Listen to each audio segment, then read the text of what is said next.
Oui, merci beaucoup. Merci à tous les experts. Ma question s'adresse bien sûr à Monsieur Dubois, puisque j'ai à peu près la perception du plan français. Alors monsieur, je voudrais vous interroger sur les cancers multifactoriels. Il est clair que la prévention et surtout le dépistage précoce sont importants, mais là il y a une autre prévention qui est encore en amont, qui est celle de la non-exposition aux facteurs cancérigènes.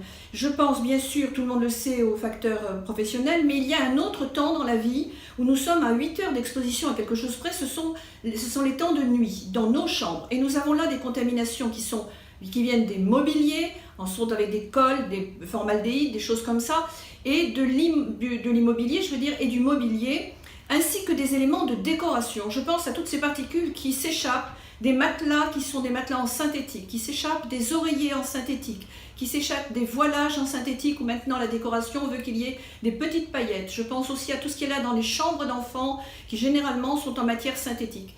Monsieur Dubois, avons-nous en France, et j'ose espérer aussi en Europe, la possibilité d'avoir des plans de prévention pour limiter ces expositions passives, il n'y a pas que celle du tabac, ces expositions passives qui sont celles de notre environnement de tous les jours et qui pour les travailleurs se cumulent bien entendu avec les expositions professionnelles. Merci de votre réponse, Monsieur Dubois.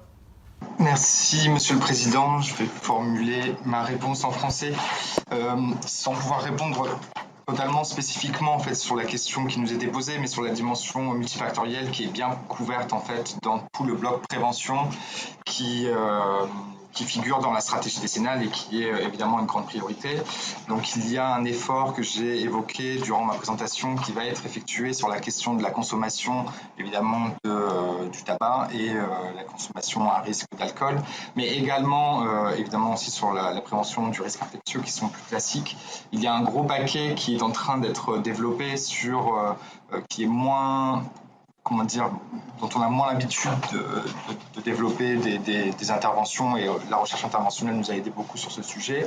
C'est la question des interventions en milieu scolaire notamment et dans un public plus large pour promouvoir une alimentation équilibrée à tous et encourager l'activité physique et diminuer la sédentarité dont on sait qu'elles ont un impact très fort sur la prévention des cancers.